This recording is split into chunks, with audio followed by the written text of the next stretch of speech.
Kita selalu nanti tinggal apa tuan-tuan? Doa iftitah kita nanti tinggal. Orang tanya dia, laju orang semayang, ada takut ambil hak rukun ya. Aku buat Fatihah saja. Oh, iftitah semua tak baca. Tu tak apa. Aku mayang ni pun bagus dah. Tuan-tuan, jom tengok dah hadis riwayat daripada Ibni Umar radhiyallahu anhu. Hadis sahih riwayat Imam Muslim. Hadis ni cerita apa? Abdullah bin Umar bin Al-Khattab radhiyallahu anhuma, dia kata kami tengah semayang dengan Nabi. Nabi jadi imam.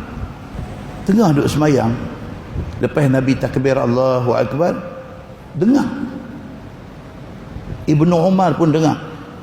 Satu orang sudah baca Allahu Akbaru kabira walhamdulillahi kathira wa subhanallahi bukratan wa asila. Dengar satu orang baca. Sedangkan bacaan itu tidak pernah diajak oleh Nabi sallallahu alaihi wasallam. Tak ada. Satu orang sudah baca benda ni. Nabi semayang. Bila habis semayang bagi salam, Nabi beralih. Nabi kata tadi, siapa yang pergi baca ni Allahu Akbaru kabira walhamdulillahi katsira wa subhanallahi bukratan wa asila. Ada siapa baca tadi? Dia ni syekh baca ni. Dia kata, ana ya Rasulullah. Dia kata, saya baca. Ketang tak ya Allah. Nabi tanya. Qal, Nabi kata dekat dia, ajibtu laha Allahu Akbar. Nabi kata, aku kagum dengan apa yang kamu sebut tadi. Ajib, Arab ni ajib ni impress.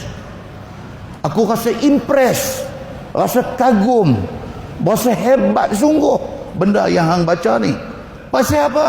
Nabi kata, masa dia ni baca tu tadi tu, terbuka pintu-pintu langit. Nabi kata, Allahu Akbar. Maka itu di-endorse sebagai apa?